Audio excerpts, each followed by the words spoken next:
Heart attack வர வைக்கக்கூடிய 3 உணவுகள் சொல்றேன், சேவ் பண்ணி வச்சுக்கோங்க. நக்கல்யா அவனுக்கு. First, instant noodles and parotta. Parotta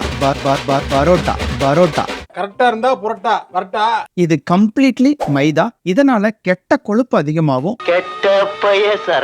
ரத்த குழாயில இன்ஃப்ளமேஷன்ஸ் அதிகமாகும். இந்த கெட்ட கொழுப்பும் இன்ஃப்ளமேஷனும் ஹார்ட்டுக்கு போற ரத்த ஓட்டத்தை பிளாக் பண்ணிரும். செகண்ட், பஜ்ஜி, சமோசா, பீஸா, பர்கர். இந்த உணவுகள்ல சேச்சுரேட்டட் ஃபேட்டும் டிரான்ஸ் ஃபேட்டும் அதிகமா இருக்கிறதால ஹார்ட்டுக்கு போகக்கூடிய ரத்த குழாயில பிளாக் பண்றதுக்கு நிறைய வாய்ப்பு இருக்கு. Third, high sugary drinks, high salt foods. இது ரெண்டுமே பிபியும் சுகரையும் இன்க்ரீஸ் பண்ணும், ஹார்ட்டோட ஃபங்க்ஷன்ஸ் குறைய ஆரம்பிச்சிடும். இந்த உணவுகள்லாம் இன்னைக்கே ஸ்டாப் பண்ணுங்க. அப்படி ஸ்டாப் பண்ணா உங்களுக்கு நல்லது, இல்லனா ஹாஸ்பிட்டலுக்கு நல்லது.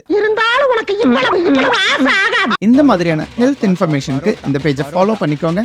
Stay healthy, stay strong. Parotta.